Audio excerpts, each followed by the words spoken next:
En quoi la RDC est-elle une nation prophétique? Cette question mérite nécessairement la réponse au vu de tout ce qui s'est prédit, se prédit et de réalités et situations auxquelles fait face cette nation au cœur de l'Afrique. Par nation, on peut comprendre que c'est une communauté humaine qui se reconnaît de traits communs, culturels ou ethniques, au nom desquels elle veut constituer une entité politique souveraine. Pour la religion juive, on considère ou on parle de peuples infidèles et idolâtres opposés à sa croyance. Pour la prophétie, autant de définitions se déclarent par extension, analogie et au sens figuré. Pour notre cas, qui est de l'approche religieuse, la prophétie est la prédiction des choses ou événements futurs par inspiration divine. Ainsi prophétique est ce qui tient à la prophétie. De ce fait, on peut déduire que la nation prophétique est celle sur qui les annonces, les prédictions s'accomplissent de point en point. Fondée depuis le 1er juillet 1885, ayant subi autant de dénominations partant de l'État indépendant du Congo à la République démocratique du Congo,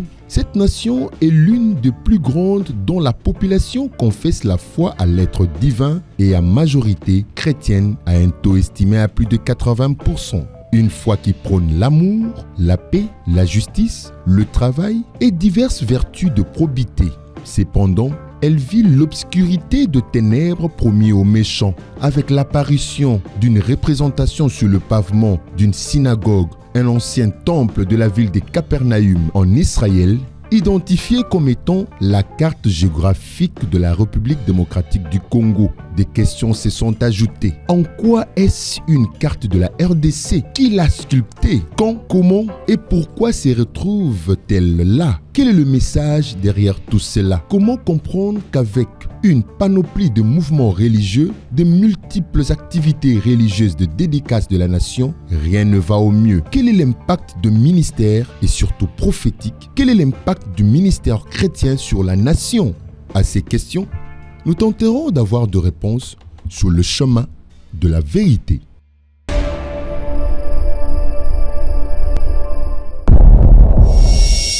Bienvenue, madame, mademoiselle et messieurs, à ce nouveau numéro sur le chemin de la vérité. Comme l'édito l'annonçait, nous allons essayer de comprendre si réellement la RDC, la République démocratique du Congo, est une nation chrétienne.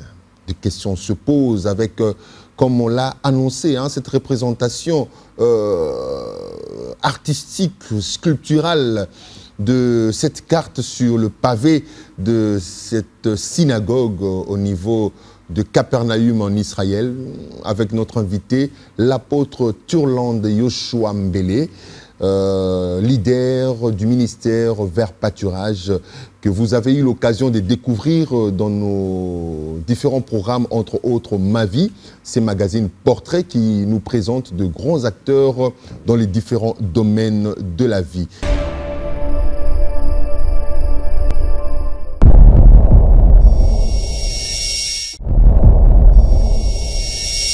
Nous allons dire déjà bienvenue et bonsoir à notre invité. Comment allez-vous? Bonsoir frère Rémi, bonsoir à tous les téléspectateurs. Vous allez bien? Dieu fait grâce, ça va. Le ministère, ça va? Par la grâce de Dieu, ça va. C'est vrai, nous l'avons dit tantôt, que certains de nos téléspectateurs ont eu à vous découvrir à travers notre magazine réalisé toujours par notre réalisateur, Henri Toubonio, Ma Vie. Nous voulons, avant d'entrer dans le vif de notre sujet, vous découvrir, parce que c'est pour vous la toute première fois d'être sur ce plateau, sur le chemin de la vérité. Alors, vous êtes parti, c'est vrai, de Kinshasa, du Congo, vous êtes allé émerger au Nigeria, où vous avez eu à être encadré, à être, disons, connaître, comment on le dit, la consécration à travers les hommes de Dieu de ce côté-là. Pourquoi seulement est-ce que le Seigneur a eu à vous appeler de cette manière-là? Bon, premièrement, je vous remercie pour m'avoir honoré d'être parmi les hautes personnalités ecclésiastiques que vous recevez dans votre plateau. Le plaisir est partagé. Merci beaucoup. Vous savez, le Seigneur a sa façon d'appeler quelqu'un. Et quand le Seigneur t'appelle, il dit quelque chose. Je n'ai jamais vu là où le Seigneur appelle quelqu'un et sans rien lui dire, il l'appelle seulement comme ça. Oui. Il y a toujours eu des orientations ou des recommandations que le Seigneur donne à chaque fois, à tout moment qu'il appelle quelqu'un. Moi, à ce qui concerne mon appel, d'abord, je peux vous dire immédiatement que je suis un homme prophétique. Dieu me dit, maintenant je t'envoie au Nigeria. C'est là où je ferai de toi ce que je veux. C'est là où maintenant, parce que vous aviez la prophétie. Nous parlons de... En fait, c'est la thématique, hein, prophétie, prophétique. Vous êtes une personne prophétique de providence que Dieu avait déjà préparée et annoncée avant même que vous ne soyez conçu dans le sein de votre mère génitrice et que vous soyez vivant sur terre. Vous êtes parti au Nigeria. C'est là où vous avez émergé pour revenir. Nous avons vu, vous êtes disciple de Christ. Nous avons vu Christ sortir d'Israël. Aujourd'hui, on nous parle d'Israël comme étant une nation prophétique, peuple béni, peuple de Dieu, tout ça. Mais pourquoi vous, dans votre cas, parce que vous avez une mission particulière pour votre nation, pour votre pays, votre État, la RDC, vous êtes allés sortir. Est-ce que Dieu a constaté qu'ici, il n'y a pas assez d'énergie, il n'y a pas assez d'essence, il n'y a pas assez de carburant qui pourront vous permettre d'éclore et d'élever, de propager sa volonté à travers la nation? Non, pas du tout. Dieu est souverain. Vous savez, si vous lisez Osée, prenez la Bible, on va lire un passage. Oui, nous avons la Bible électronique ici avec nous, Osée, oui. Prenez Osée chapitre 11, le verset 1. Oui, je rappelle déjà aux téléspectateurs, hein, comme d'habitude, vous avez oublié votre carnet, votre stylo. Cette émission, hein, la vôtre, revêt toujours un caractère pédagogique. Pour noter ensemble, nous allons essayer de vérifier tout ça. L'apôtre, notre invité, a dit Osée, chapitre... vous avez chapitre dit Osée, chapitre 11, combien? Verset 1. Oh, pardon.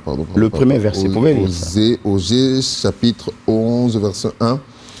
Nous lisons « Quand Israël était jeune, je l'aimais et l'appelais mon fils hors d'Égypte. » Et j'appelais mon fils hors d'Égypte. Ça, c'est Dieu qui parle. Israël jeune. C'est vrai, on n'a pas le temps de décortiquer tout ce qui est comme révélation dans ce passage, mais je vais seulement épingler une chose. Ici, Dieu parle de son fils Jésus-Christ, qui est un enfant prophétique pour une nation prophétique. Jésus étant né en Bethléem, Dieu a révélé, a inspiré. Bon, pour ne pas dire trop inspiré, mais Dieu a permis que le mage puisse comprendre ce que peut-être les hommes n'allaient pas comprendre, les hommes ordinaires. Le mage, les trois mages que vous connaissez,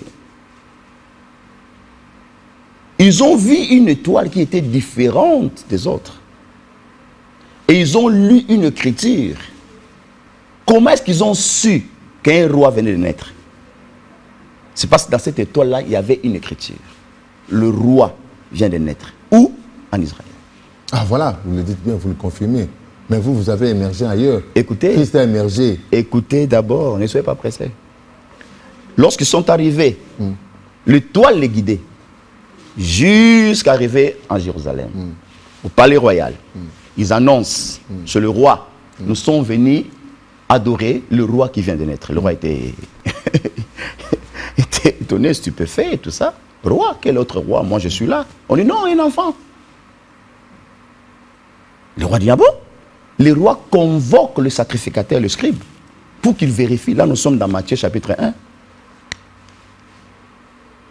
Matthieu chapitre 2, voulais-je dire. On peut lire encore, je vais continuer. On peut vérifier Matthieu. Matthieu chapitre 2. Matthieu chapitre 2, oui, bien sûr. Lisez-moi le verset 1 jusqu'au verset 6. Et puis on va passer rapidement. Matthieu 2, 1 jusqu'à 6. Jésus étant né à Bethléem, en Judée, au temps du roi Hérode, voici des mages d'Orient arrivèrent à Jérusalem et dit que où est le roi des Juifs qui vient de naître, car nous avons vu son étoile en Orient et nous sommes venus pour l'adorer. Le roi Hérode, ayant appris cela, fit troubler et tout Jérusalem avec lui. Il assembla tous les principaux sacrificateurs et les scribes du peuple et il s'informa auprès d'eux où devait naître le Christ. Ils lui dirent à Bethléem en Judée, car voici ce qui a été écrit par les prophètes. Et toi, Bethléem, terre de Juda, tu n'es certes pas la moindre entre les principales villes des Juda, car de toi sortira un chef qui paîtra Israël, mon peuple. Voilà. Alors, lisez le verset 12 et le verset 13. Sautez rapidement. Puis, divinement avertis en songe de ne pas retourner vers Hérode, ils regagnèrent leur pays par un autre chemin. Lorsqu'ils furent partis, voici un ange du Seigneur apparut en songe à Joseph et dit, « Lève-toi, prends le petit enfant et sa mère, fuis en Égypte et reste ici jusqu'à ce que je te parle, car Hérode cherchera le petit enfant pour le faire périr. » Et le verset 14 ? Joseph se leva, prit de nuit le petit enfant et sa mère et se retira en Égypte. Et le verset 15 ? Il y resta jusqu'à la mort d'Hérode afin que s'accomplisse ce que le Seigneur avait annoncé par le prophète. J'ai appelé mon fils hors d'Égypte. Vous comprenez? Donc cela ne veut pas dire si tu es appelé dans un état prophétique ou bien étant un homme prophétique que Dieu va toujours te garder dans un lieu, dans un endroit parce que tu es né là-bas au Congo. Tu as vu la mission que Jésus avait, c'est de sauver les nations. Il est venu pour le salut des nations. Mais le diable savait que représentait cet enfant. On n'a pas vu le diable comme ça. Mais il se manifestait par Hérode, qui voulait tuer cet enfant. Alors Dieu dit, j'appelle mon fils hors d'Égypte. Dieu l'amène, Dieu le cache là-bas. Donc on peut comprendre que vous êtes un enfant prophétique. Voilà. Donc vous n'êtes pas venu au hasard. Jamais. Vous avez été déjà annoncé. Jamais. Donc on peut comprendre et conclure confirmer que ce qui est prophétique et ce qui a été prédit et qui s'est accompli. Justement. Alors, et arrivé là-bas, c'est là le Seigneur va maintenant accomplir ce qu'il voulait accomplir avec moi. Dieu m'a appris. Dieu m'a confié auprès d'un homme qui m'a pris en charge. Parce que moi, je n'avais rien. Je n'avais pas de bourse. Je n'avais pas l'argent pour étudier à All Nation, chez Idaosa. Et j'étais parmi ceux-là qu'on ne considérait pas. Je pense que ceux qui ont suivi l'histoire, l'émission Ma Vie, ils doivent comprendre quelque chose. Je n'étais pas le seul. Il y avait beaucoup des hommes de Dieu. Parce que là-bas, maintenant, il y avait un groupe de pasteurs qui sont vivants. Ils vont suivre cette émission. Ils ont créé, ils avaient un groupe de ceux-là qui étudiaient chez Idaosa. Selon eux, ils étaient le meilleur, plus que tout le monde. Donc si toi, tu n'étudies pas chez Idaosa, tu es moins considéré. Tu n'es pas un vrai serviteur. Et j'étais le seul, parmi ceux-là qui n'étudiaient pas là-bas, qui leur disait en face, vous vous trompez. Et parmi ceux-là qui étudiaient là-bas, aujourd'hui, d'autres ne servent pas le Seigneur. Aujourd'hui, je vis même l'un d'entre eux en train de vendre le dénor. Vous comprenez? Ça veut dire que ce n'est pas du fait d'aller étudier chez X ou Y qui fait de toi serviteur de Dieu. Et puis il n'y a aucune école qui crée des serviteurs de Dieu. Ah, donc si on peut bien comprendre, c'est que Dieu a son plan à lui qu'il ne révèle à personne. À personne. Mais qu'il active selon sa souveraineté. Selon sa souveraineté. Alors, il faut maintenant être un homme inspiré, révélé, pour comprendre cela. Et Dieu avertit le mage de ne plus retourner sur le même chemin. Et Dieu envoie son ange pour dire à Joseph, est-ce que Dieu était-il incapable de protéger l'enfant Jésus sur le territoire d'Israël? Non. Vous comprenez? Dieu n'était pas incapable. Mais Dieu voulait que sa parole s'accomplisse. Voilà. Alors, en restant au Nigeria, j'ai souffert, pour ne pas répéter tout ce qui se passe déjà à l'émission Ma Vie. Les gens vont suivre la troisième partie, je pense que la rediffusion le samedi matin, après le journal. J'ai souffert, méprisé, mais je savais qui j'étais. Alors, vous savez ce que Dieu a fait à la fin? Dernière convention Keidaos a participé, c'est le Gabriel Oduyemi, à Wonder City. Il y avait plusieurs hommes de Dieu. Le couple Fé Olang était là aussi, beaucoup des hommes de Dieu. Dieu m'a dit aujourd'hui, je vais te transmettre ce qui est dans cet homme en toi. Je dis, mais comment? Je regardais autour de moi, je croyais qu'il y avait des pasteurs qui étaient à côté de moi, dont Bishop Essengo, je salue les États-Unis. Il y avait des docteurs Nifo, il y avait plusieurs, des pasteurs Gabriel, il y avait beaucoup des hommes de Dieu. Dieu me dit, il va prier pour toi. Et il dira quelque chose que moi je mettrai dans sa bouche. Alors, j'ai dit... Et cela s'est accompli. Mais bien sûr. J'ai dit... Donc, comme vous l'avez dit, les gens vont le suivre dans l'émission. Oui, j'ai dit à ceux-là qui étaient... Je dis à ceux qui étaient avec moi. Je dis, Dieu m'a dit, Idao, ça va prier pour moi. Pendant que je disais à ceux-là, tout le monde a boudé, mais toi aussi c'est quoi? Et puis là, j'avais presque tout vendu mes habits en cours. Parce que moi je suis allé au Nigeria par la route. Hein. J'ai fait le rallye. Hein. J'ai descendu à Bumba et continué. Alors, quand je disais cela, maintenant les communiqués contredisaient ce que moi je disais. Écoutez les communiqués. Benson va partir parce qu'il est attendu d'urgence aux États-Unis, Bénin, je pense, je me rappelle bien, ou bien Osborne, quelque chose comme ça. Il n'aura pas l'état de prier pour les hommes de Dieu. Parce que tout le monde voulait qu'il dort, ça puisse les poser le main. Tout le monde. Maintenant, on annonce, il était habillé comme ça, Nzambala comme ça, Boubou comme ça, blanc.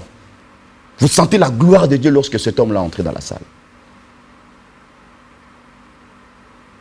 Mon cher, et les gens commencent à se moquer. Mais il va prier pour toi, Koba, il dit que non, il va partir. Et puis il part. Ils ont mis des colonnes, barrières des serviteurs, des protocoles. Donc tu n'as pas le temps pour franchir. Moi je dis non. Dieu a déjà dit, c'est à moi de faire le reste. Dieu a dit frappe. N'attends pas que Dieu puisse venir frapper encore le Jourdain. Et à la fin, ou bien je sais pas moi, la mer Rouge à ta place. Dieu a dit, mets tes plantes, tes pieds, les Jourdains vont se séparer. À la fin, on a prié pour vous. Mais écoutez, je suis allé. Tu sais comment est-ce que je fais? Moi, je suis Josué, hein? Allez-y rapidement, parce qu'on risque de ne pas... Attendez, je suis entré entre les deux jambes. Parce que le sujet... Entre les deux jambes du protocole. Je suis entré entre les deux jambes. Il ça voulait entrer dans sa limousine. Je l'ai attrapé dans la hanche. Je dis, Dad, you must bless me before you go. Tu dois me bénir avant que tu partes. Le garçon garde-corps, il était venu pour me prendre, mais j'étais comme il y a une publicité de Big Big Youpi, on regardait à l'époque quand on grandissait. Et lui, il s'est interposé, il dit, leave him! This man is a violent man. Laisse-le. Cet enfant, c'était un enfant violent. S'il était venu pour me faire du mal, il aurait déjà fait. Là, les pasteurs regardaient, des Congolais et d'autres personnes, de loin, pour voir qu'est-ce que cela, qu'est-ce qui allait arriver, en fait. Là, il impose sa main, il dit, ce que tu es venu chercher chez moi, tu le reçois. Ce que Dieu a mis à moi, je te le donne. C'est tout. Pour qu'on te bénisse, il faut combien de paroles? Il faut quelle cérémonie? Voilà là où les choses avaient commencé. J'ai reçu quelque chose de cet homme. Cet homme, c'est un homme de défi. Et Dieu avait dit, après, il fera de moi l'homme de défi. merci beaucoup, homme de Dieu. Nous sommes avec vous autour de ces sujets. Nous avons compris déjà c'est quoi une prophétie et lorsqu'elle est déjà annoncée et que devient cette personne de providence qui est prophétique. Mais je voudrais d'abord qu'on suive notre deuxième rubrique, Vox Pop, où les gens exposent en leur manière, suivant ce qu'ils comprennent, selon leur appréhension, ce que c'est une nation prophétique et de répondre à cette question si réellement la RDC est une nation prophétique.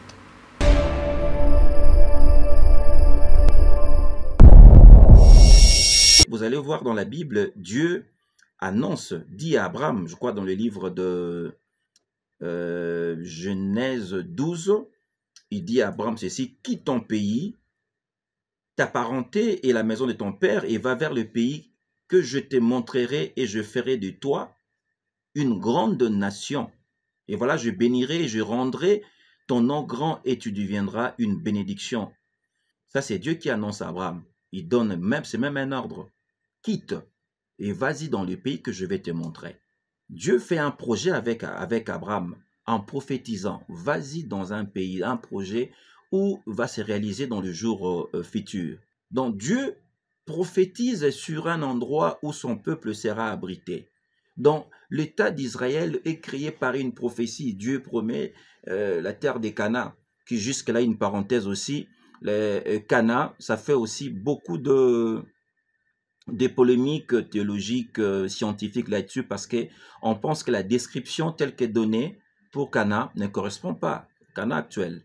Mais d'aucuns diraient que c'est la RDC, vu les éléments qui constituent les deux fleuves qui séparent le pays coule le lait, le miel, qui aura l'abondance sur ce sol. Bon, je ferme rapidement cette parenthèse.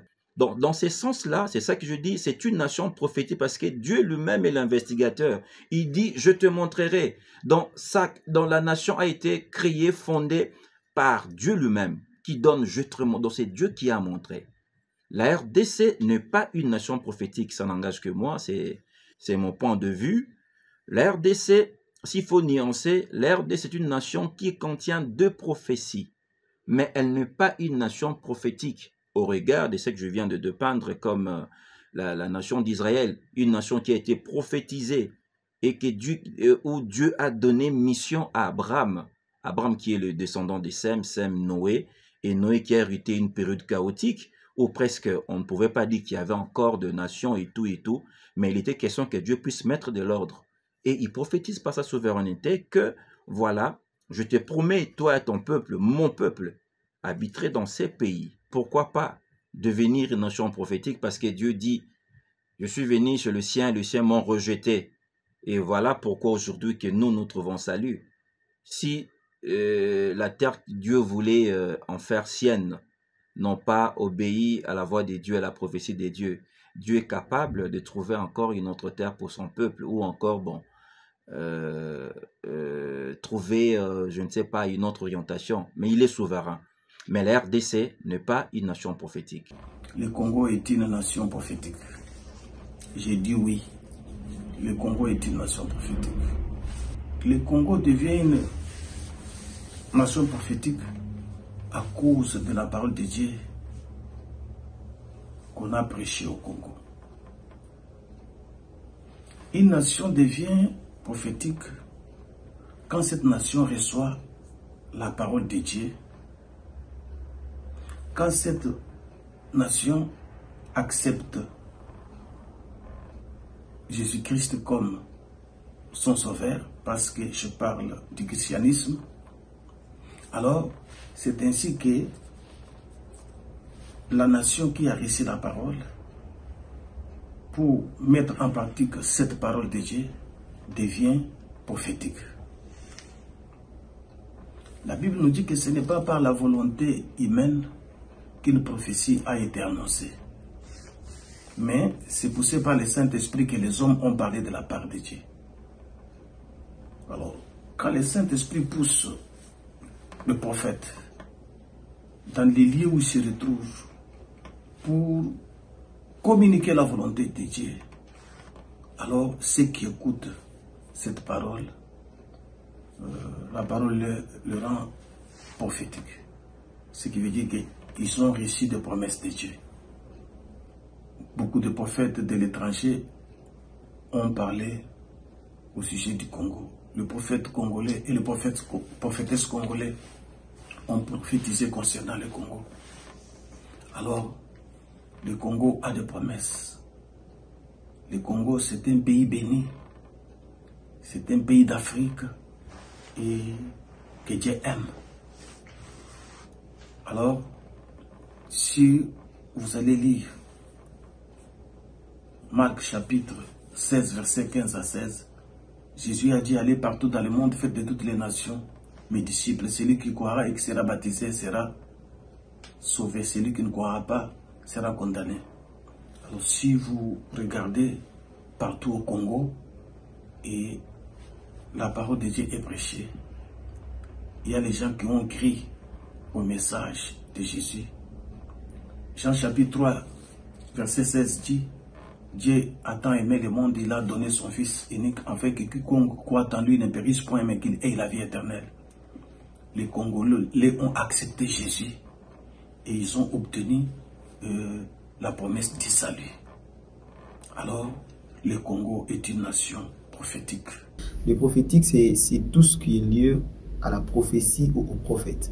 Une nation prophétique, selon ce que le Seigneur me fait comprendre, c'est une nation qui est conduite par le Seigneur, par l'ainsi dit le Seigneur. Vous verrez qu'en Jérémie chapitre 46, Dieu est en train de donner à Jérémie des prophéties sur les nations. Et sur les nations, on a cité certaines nations, notamment l'Égypte et d'autres nations. Il n'y a pas, quelqu'un me dira qu'il n'y a pas la RDC. Alors la RDC n'est pas une nation prophétique, selon les gens. Alors je dirais que Christ est mort et il nous a introduit dans toutes les prophéties qui ont été données avant même sa venue. La RDC est une nation prophétique ou pas? Alors, je vais dire oui et non. Pourquoi oui? Premièrement, parce que dans d'autres cas, nous sommes une nation qui entend Dieu. Une nation qui, vous avez vu depuis dès l'entrée au pouvoir de notre chef de l'État, Félix Tshisekedi, on a vu le peuple de Dieu réuni au stade des martyrs pour dédier les pays entre les mains de Dieu. Il y a eu comme ça des messages, des prophéties concernant la nation congolaise. Et dans d'autres cas, je dis non. Pourquoi? Parce que la RDC n'est pas seulement composée que de chrétiens. Il y a plusieurs religions et tout le monde ne croit pas à la prophétie. Ainsi, certains ne sont pas concernés. Alors pour dire, quand on parle de la RDC, on touche tous les secteurs, on touche toutes les religions également. Alors pour dire que c'est une nation prophétique, je dirais oui et non, parce que ce n'est pas non, parce que ce n'est pas tout le monde. Oui, dans d'autres cas, c'est une nation prophétique parce que nous écoutons Dieu.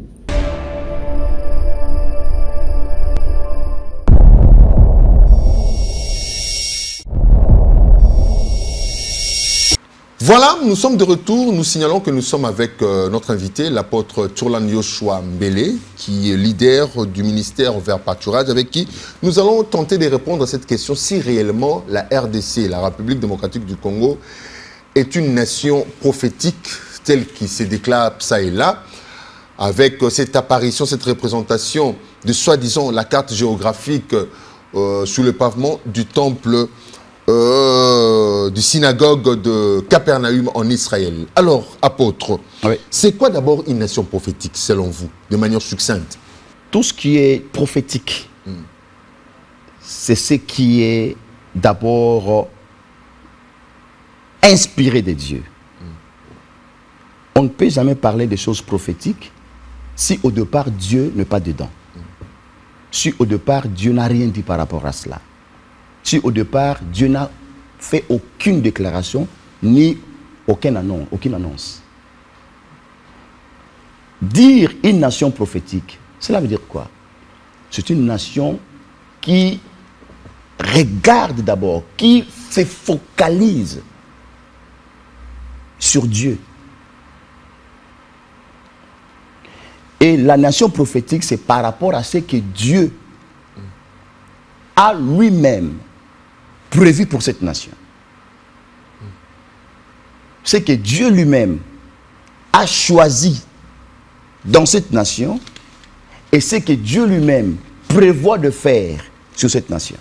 Alors, parlant de la RDC. Attendez, on va arriver là. Oui. Alors, cette nation, vous venez bien de le dire et de le spécifier, doit-elle de soi-même comprendre qu'elle est prophétique et entrer comme vous, le courageux, le vaillant, qui s'est empressé pour vous saisir de cette déclaration, ou bien la nation doit rester inerte comme ça et Dieu agit en sa manière? Parce qu'une nation, c'est une personne morale, ce n'est pas une personne physique qui doit s'élever comme vous.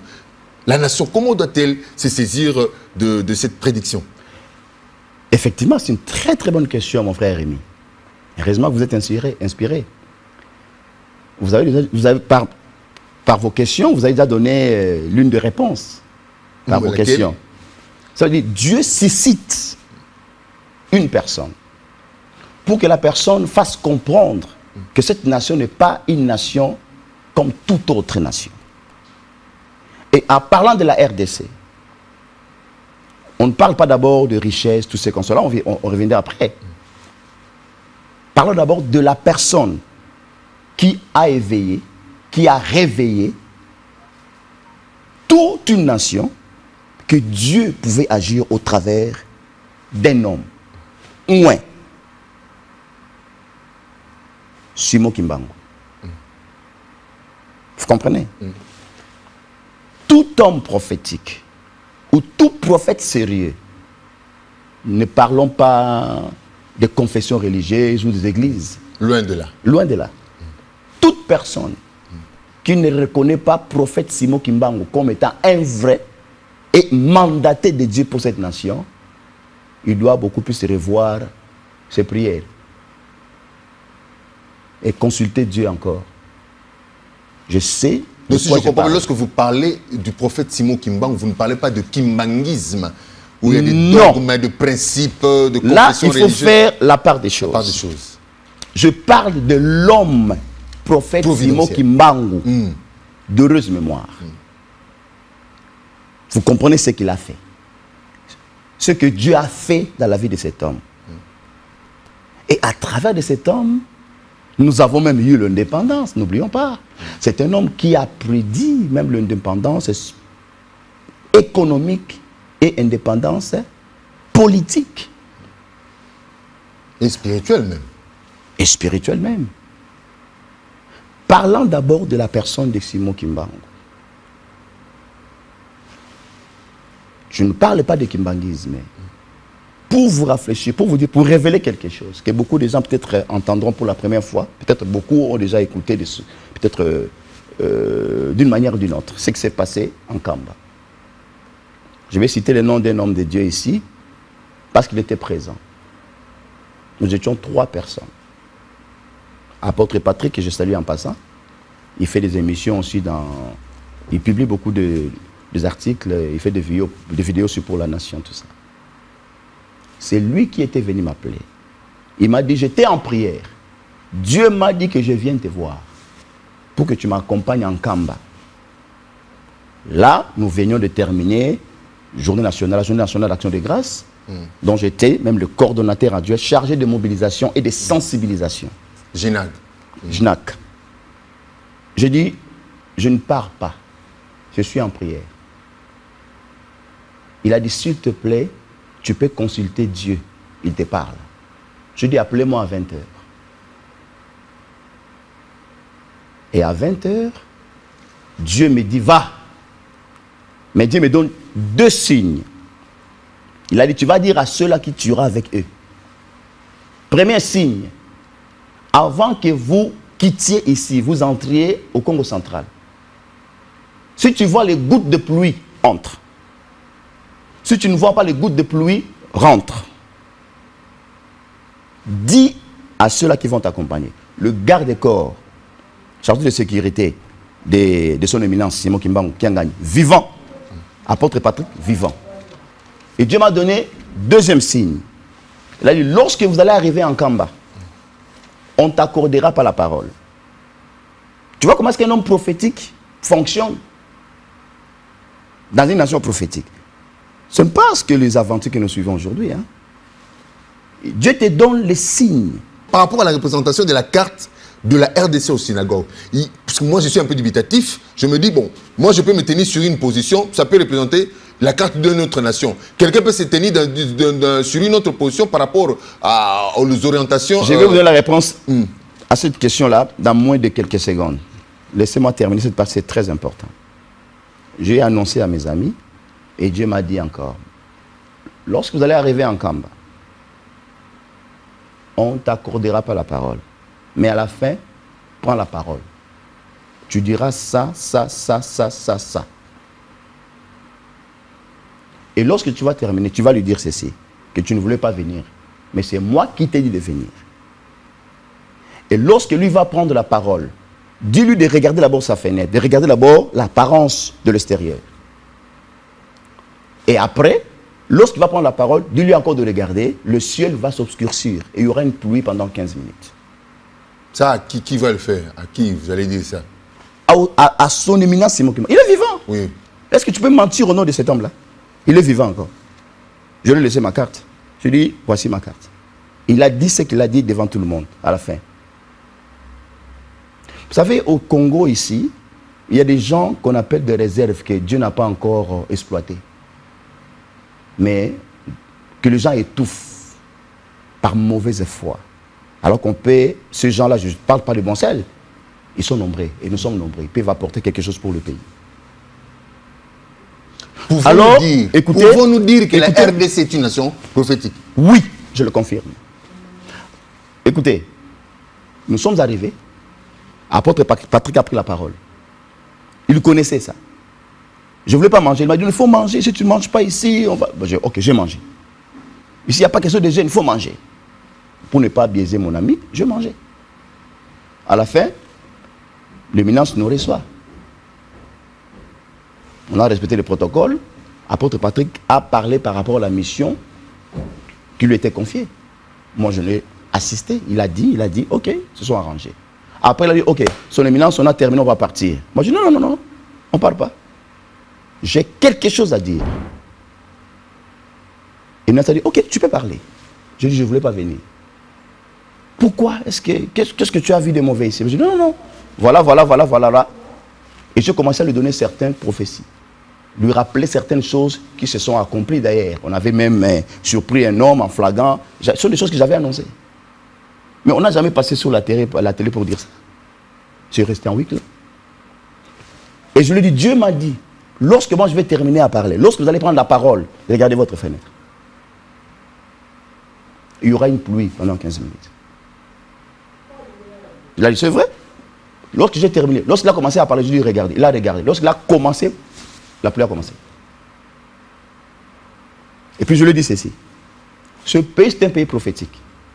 Votre grand-père a servi le Seigneur dignement, librement, dans la vérité, dans la loyauté.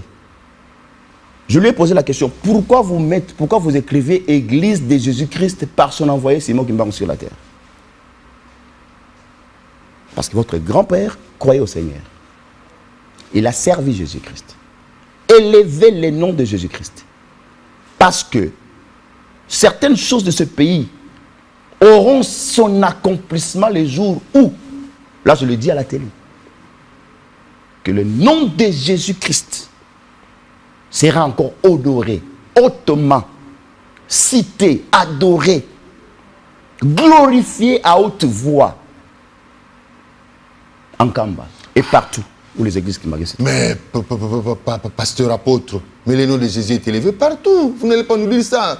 Écoutez, même dans notre annonce, on l'a dit, à plus de 80%, la majorité confesse la foi chrétienne. Frère Rémi, nous ne parlons pas le même langage. De culte d'action de grâce. Vous ne comprenez pas. Le président de la République a dédié la nation entre les mains du Seigneur. C'est bien bon, j'étais un acteur, je vous ai dit. Le président fait sa part. D'ailleurs, il faut féliciter le président de la République parce qu'il a accepté de faire ce qui n'a pas été fait dans le régime passé. Et cela, ce n'est pas encore la fin d'une chose. Ça, ce n'est qu'un début. Il y a des choses qui doivent encore se faire. Il a fait un pas. Mais ce n'est pas ça la fin. Est-ce que depuis qu'on a fait ça, les gens ne meurent pas? Les guerres ont cessé?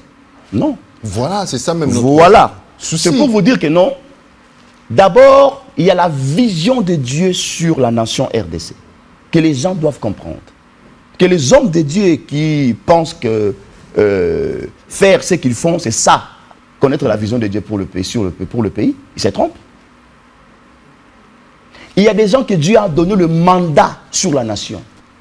Tu peux être un pasteur, mais tu n'as pas le mandat sur la nation.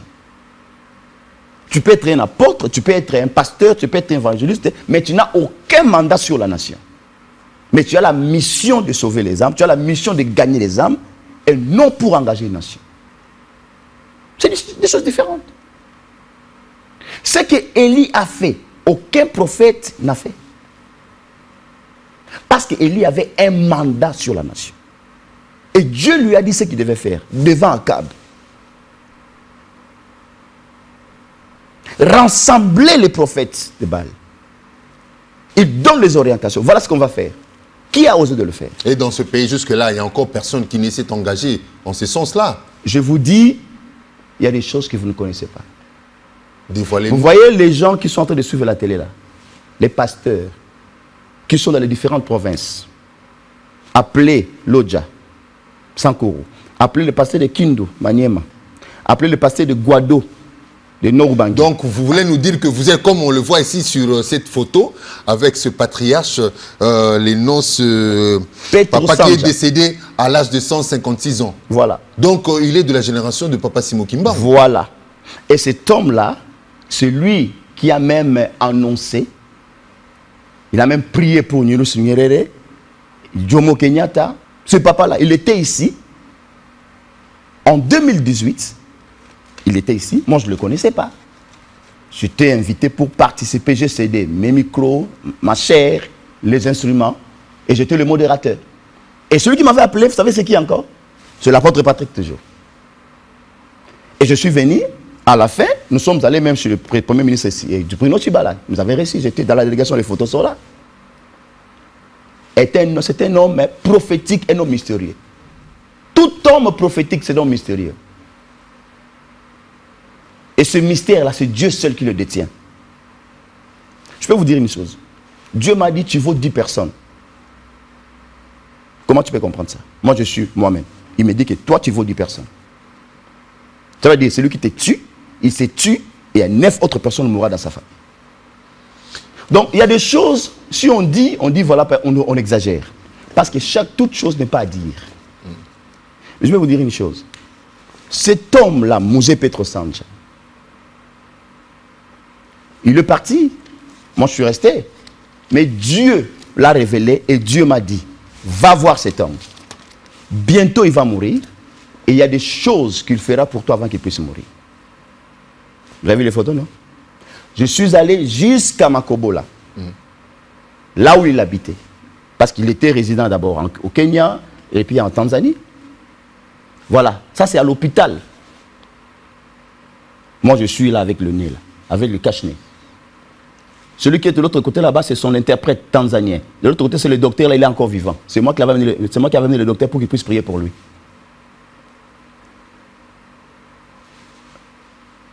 Cette housse la nuque là, il me l'a laissé. Alors, il me dit ceci. Je devais rentrer encore à Kinshasa. Mais Dieu m'a dit, je ne partirai plus.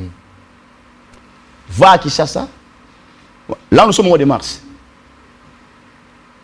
Tu reviens ici au mois d'avril. Après, il dit non. D'abord, chez moi à Makobola. On part à Makobola. Ils rassemblent les Tanzaniens, les Kenyans. Je les ai amenés même ici à Kinshasa. 2 personnes, ses disciples. Nous entrons chez lui à Makobola. Il a fait sortir tout le monde. Je suis resté seul avec lui, avec l'interprète, avec 2 témoins. Il a commencé à me rappeler ce que je vous ai dit ici, l'histoire de mon grand-père. Qui lui a dit ça? Parlons. Et puis, je voudrais qu'on reste un peu sur... Voilà. Là, il me dit maintenant les choses sur la nation. Cette nation prophétique. L'évangile quittera encore la RDC pour embrasser tout le pays. Vous serez surpris de voir l'évangélisation. Dieu va susciter une armée de jeunes serviteurs qui craignent Dieu. Je ne dis pas que les papas ne craignent pas Dieu. Et certains papas aussi.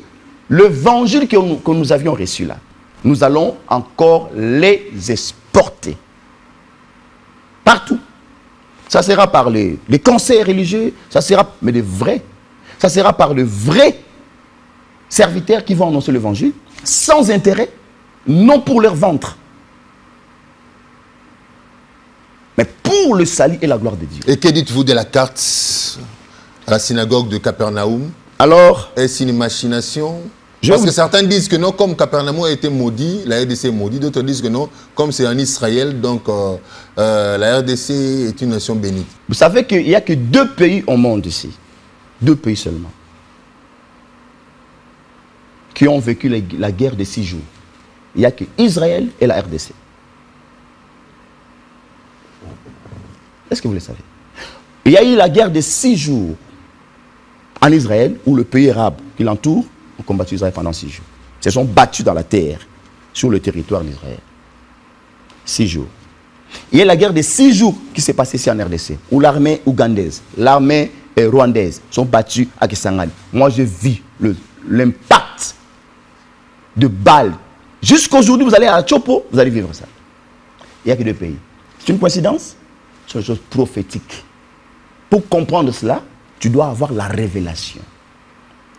Le problème du Congo ici, c'est le problème de la vision. Comment interpréter la vision du pays, la vision de Dieu sur la nation? Comment aussi avoir des hommes, les hommes de Dieu, qui comprennent la mission de la RDC, la vision de Dieu pour la RDC. Et ces hommes-là de Dieu, vous ne le verrez pas. Ils ne sont pas dans ce qu'on appelle les manchioni. Ils ne sont pas dans des choses, tous ces consorts que vous connaissez. Ils ne prennent pas leur ventre comme étant leur banque. Ce sont des hommes qui se sacrifient pour l'intérêt de la nation. Est-ce que vous savez que j'ai organisé un sommet interculturel mondial sur la paix et le vivre ensemble? Celui qui a commencé à parler de vivre ensemble en RDC, c'est moi. Vous savez comment est-ce que ce problème-là a été combattu ici au pays? Vous savez? Et je vais terminer. C'était pour la première fois que les hommes religieux et les traditionnels, les chefs coutumiers se mettent ensemble, se saluer, se demander pardon. Une chose qui n'a jamais été faite. Même Mme Santol Moulob, qui a représenté le chef de l'État, elle a fait le discours de clôture, elle a dit ça, les images sont là. Elle a dit, elle a tout fait, tout essayé pour rassembler les 2 groupes de personnes. Ne voulait pas. Il a dit, apôtre Yoshua, que Dieu te bénisse. Félicitations. Vous savez le prix que j'ai payé pour ça? Mon frère, il n'y a pas à chercher à midi, il n'y a pas à chercher midi 14h. Les choses sont simples. Les choses de Dieu sont simples. Ce sont les gens qui le rendent, je sais pas, extraordinaire. Ou tu as Dieu, ou tu ne l'as pas. Ou tu as été mandaté, ou tu n'as pas reçu le mandat. La vision, lorsque le chef de l'État, Félix Tshisekedi, avait fait un discours où il demandait les gens d'accompagner sa vision. Parmi sa vision, il y avait aussi les choses il y avait aussi la mission de la paix. Connaissant mon mandat, connaissant ce que Dieu a mis à moi, j'ai dit voilà, je dois accompagner les chefs de l'État. Et j'ai organisé ce sommet-là. Il y a eu des hommes qui sont venus de partout, des rois, des princes, des princesses. Les hôtels étaient envahis ici. Pendant 2 semaines, les reines sont venus. Il y a même les papes orthodoxes. Pourquoi j'avais choisi les papes orthodoxes? Pape orthodoxe, il est le père, il est l'autorité morale de l'Éthiopie. Là où l'Union africaine a son siège. Et le pape avait accepté de prendre la parole au nom de la RDC à l'Union africaine. J'ai invité le roi Zoulou, le grand rabbin d'Israël, pour confirmer le cas de la nation prophétique de la RDC. Vous savez ce que la RDC a raté? Et les gens se battent pour autre chose, pour des postes. Les gens se battent pour l'argent. Il y a des gens qui se sacrifient au prix de vendre ce qu'ils pouvaient vendre. Rassembler la femme, les enfants, vendre la parcelle parce que tu n'es pas accompagné. Et les enfants marchent à pied parce que tu as vendu leur véhicule. Tu as vendu leur parcelle pour faire quelque chose de la nation. Vous savez ce qui va vous choquer encore? On était à Rotana. Quelqu'un vient, je vais terminer par là, il vient me dire, apôtre Yoshua, si tu ne renonces pas à ces programmes, on t'arrête. Moi je dis, ah bon, c'est une menace? Témoin, Bishop Nata Kilima, Mamarit Tienda, là où on suivait le cours de l'hébreu, si bien qu'on l'a déjà su, je l'ai déjà suivi. Moi je dis, mais pourquoi? Renonce à cela, parce que les gens sont en bas, sont venus t'arrêter. On t'amène, Conseil national de sécurité. Moi je dis, mais moi je suis politicien. Vous savez ce que Dieu m'a dit par rapport à ça? Oh, qu'est-ce qui prouve que le roi viendra? Qu'est-ce qui prouve que le pape viendra? Moi j'appelle le roi tout de suite, j'appelle le pape tout de suite, j'appelle le grand rabbin tout de suite. Si vous dites que leurs documents sont faux, arrêtez-moi. Mais si les documents sont vrais, c'est moi qui vous porte plainte. Là, je sais. Quand Dieu me dit quelque chose de faire, je ne vois personne que Dieu. Là, je ne recule pas. Vous savez ce que j'ai fait au Nigeria? Ce que j'ai fait à Abidjan? Donc, voilà, il faut que les gens, ce que j'ai fait au Congo-Brazza, il faut que les gens aillent dans les ambassades et se renseigner. Parce qu'ils ne sont pas habitués à faire le bruit dans les télés. Parce que nous connaissons la mission que Dieu nous a donnée. Et sur la restauration de la paix en RDC et interreligieux, c'est que Dieu m'a révélé. Est-ce que les gens connaissent pourquoi Dieu m'a dit ça? Merci Donc je peux beaucoup. vous dire que nous sommes des Congolais. Oui, Ce pays a besoin de patriotes. Oui, oui, C'est là oui, qui oui. aiment leur pays. Oui, oui. Et c'est là qu'ils vont accompagner les chefs de l'État pour réussir sa mission. Voilà. Merci beaucoup, Voilà. apôtre Tolan Josué Mbele. C'est pourquoi à la fin, je m'attelle sur Mbele. Donc, Voilà. c'est un digne fils du pays. Un Mbele qui serviteur de signifie Dieu. couteau. Voilà. Qui signifie encore devant. Voilà. Voilà. Donc, Couteau, c'est la parole que le de Seigneur Dieu. a suscité aussi pour cette nation. Aimons ce pays et aimons aussi les envoyés de Dieu qui viennent avec un message, surtout pour la paix, l'amour, comme nous l'avions décrit au début de cette émission, pour l'unité, afin que les choses aillent de mieux en mieux. Lorsqu'il n'y a pas d'amour, il n'y a pas de paix, il n'y a pas d'unité, il n'y a pas de cohésion, il est difficile de vivre cette prospérité que le Seigneur tant prédit pour cette nation. Merci beaucoup à la réalisation. Henri Tumbonio, il y a Pierre Mandaka, Timothée Piamboula qui a tenu de main de maître le 4 caméras dans ce plateau, dans ce studio. Merci aussi à vous tous qui nous avez suivis. On se retrouve prochainement, nous espérons bien, pour la suite de ces débats, de cet entretien sur la prophétie de la RDC, l'état prophétique de la RDC. Excellente suite de programme sur nos antennes. Au revoir.